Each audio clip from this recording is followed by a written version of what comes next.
While I was in the middle of organizing my thoughts on Universal's latest iteration of Dracula, my attention was grabbed by something I completely forgot about. Whether the will of the Force or, more likely, the allure of the dark side, I found myself doing something I thought I wouldn't do again. That's watch yet another Disney Star Wars show. So, apologies count, but your video will have to wait till next time. Ahsoka premiered this past week, and despite the widely held belief that Dave Filoni is the savior of Star Wars, he once again proves his merits really only ever lied in animation, and brought nothing new to yet another copy-paste Disney Star Wars show. Ahsoka begins with a transport ship carrying Morgan Elsbeth receiving a message from two Jedi. Being that this is after the fall of the Empire and the Jedi are long gone, it's clearly a trap.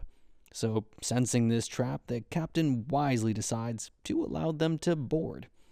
Then, in a twist to rival that of Empire, they are not Jedi. How do we know this? Well, they followed cinema's golden rule of show and then tell.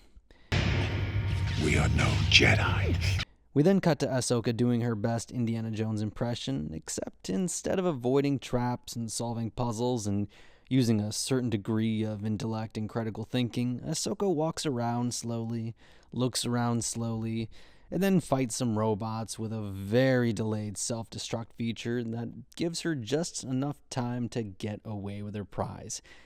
She then meets up with Hera, and the two share a long, lingering look while, I kid you not, the love theme for Han and Leia plays. The two then decide that the only one who can decipher the mystery box, or map, is Sabine. She is, however, uninterested, citing her tumultuous relationship with her former master, Ahsoka. She does, however, crack the code and unlock the map before being attacked and stabbed through the middle by one of the new Sith Lords. This is pretty serious stuff until you remember it's Disney Star Wars, and a lightsaber through the gut is nothing more than just a nuisance, so she's fine.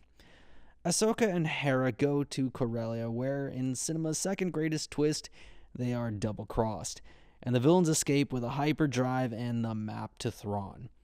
Sabine shares a long, lingering look with Hera while Han and Leia's theme plays yet again, and then decides to join Ahsoka, giving herself a haircut, and flies off with her once again master, which, how do we know she's her master again? Well, they remembered cinema's golden rule. The best way of summarizing Ahsoka's premiere is if you took all of the worst tendencies of Disney Star Wars, put them in a blender, and then diluted it down to its most uninteresting form. It's as slow as Andor, as weightless as Kenobi, and as nonsensical as Book of Boba Fett.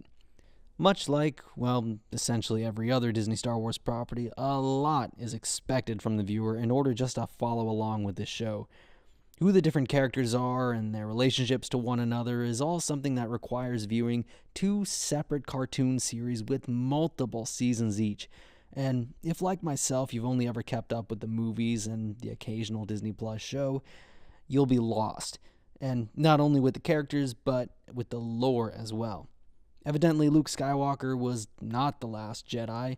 Ahsoka is a Jedi, but not only a Jedi, but has an apprentice of her own, and apparently was trained by Anakin, and there's now witchcraft in Star Wars, and it's just too much for the casual viewer. It raises too many questions that are answered only in hours upon hours of cartoons. This show is jam-packed full of references and nods, and even outright steals plot points from other films, with the opening scene of the first episode essentially copying the opening to A New Hope and the ending of Rogue One as well, attempting to mesh it all together, which in the end just comes off as an uninspired ripoff. Speaking of cartoons, this show feels like one, both in its plot and in the decisions made by the characters. It feels like it's made for young children in mind, but also somehow tries to pass itself off as grave and serious, especially in way of its performances.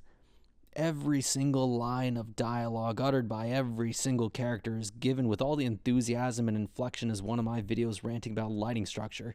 And it's a shame because the cast is actually made up of really talented actors who, in this series, are all forced into a single, lifeless, monotone box in an attempt to emulate a stoicism and gravitas. But in the end, it just feels flat and lifeless. Now, speaking of flat and lifeless, the cinematography for Ahsoka is some of the most dull and lazy to ever come out of Disney Star Wars. Ever since The Mandalorian made breakthroughs with the technology of the volume, adding realism to backgrounds, it has become relied upon more and more as a crutch, in terms both of set design and with lighting design, with cinematographers utilizing the light coming off of LED panels to light the scenes themselves, in lieu of actually designing and engaging in cinematic lighting for the scenes, which seems to have reached its peak here in Ahsoka.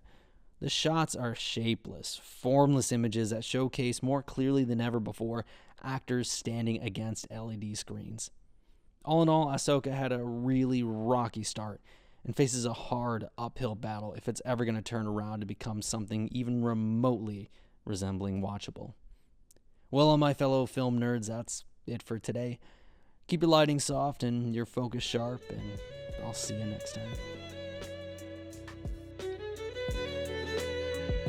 Take us out, Padawan.